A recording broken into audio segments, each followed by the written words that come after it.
I'm glad that you took the time to join me today for a very important lesson. A lesson that's right on time, that's designed to help you with quite a few things that you're going to get exposed to today, in life. Today we're going to be talking about avoiding and preventing violence.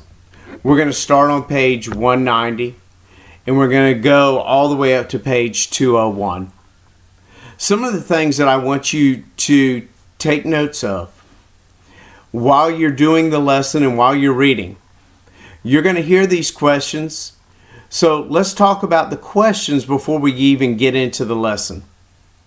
You're going to ask to be able to define violence. What's your definition of violence? Before you even get into the reading, what do you think violence is? The next thing I'm going to ask you to do is list 2 things you should do if you're a victim of bullying. 2 things that you should do if you're a victim of bullying. Next, name 2 examples of cyberbullying. Number 4, list 3 risk factors that contribute to violent crimes on school campus. Some risk factors. Next, what happens to a student who violates a school zero tolerance policy? So I'm just asking you to really think about 5 quick questions that we're going to be going over throughout this lesson. And the answers are embedded in the reading that I'm going to ask you to do starting on page 190. You know, the very first thing I want you to do is I want you to think about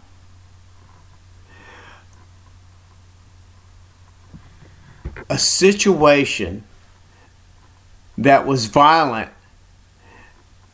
and it didn't have to be. What options? For example, you saw 2 young people in the hallway and it started off as a verbal altercation. And that verbal altercation escalated into a fist fight.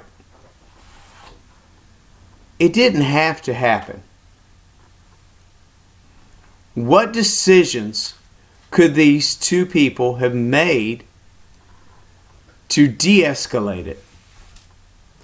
Now, some of the vocabulary words that you're going to have to be familiar with during this lesson is violence,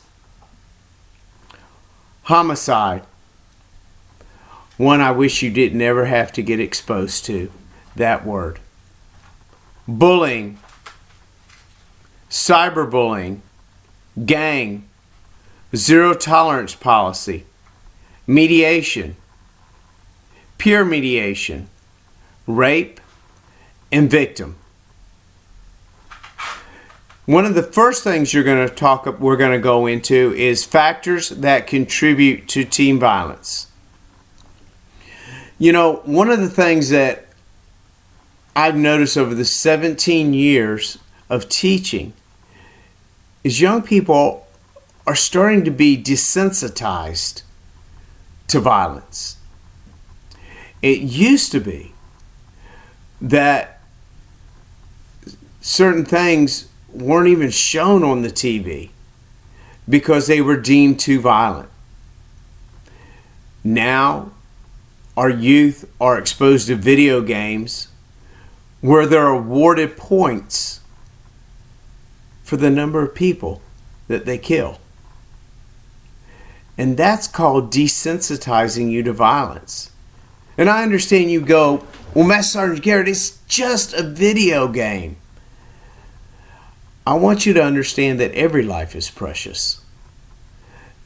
And when you get desensitized to something, words matter. When we talk about violence and teen violence is something that I wish didn't have to be in our school systems, didn't have to be in our homes. but violence is something that happens. Let's talk about bullying and cyberbullying. Bullying is identified as the use of threats or physical force to intimidate and control other people. To intimidate and to control. Those two things tend to go hand in hand. To intimidate and control. And a lot of times, now with the new media platforms that we have, cyberbullying has become all the norm. Kids are young people, old people, are so quick to pull out their phone and bully you into doing something you never wanted to do in the first place. Or to make a video to shame you and bully you. Cyberbullying is just as bad, and sometimes even worse, than face-to-face bullying, because it's captured, and not for just a brief moment in time, but it can be posted on the internet. It can demean somebody, that can hurt somebody permanently, and cause emotional and mental scars that may never heal. I want you to think about some of the terminologies that I briefly covered. I want you to think of ways that you can help prevent cyberbullying and bullying in general. Remember, one of the things that we preach about in Air Force Junior ROTC is to develop citizens of character, dedicated to serving their nation and community. That's a pretty noble charge, to be a citizen of character. I hope you take this lesson very seriously.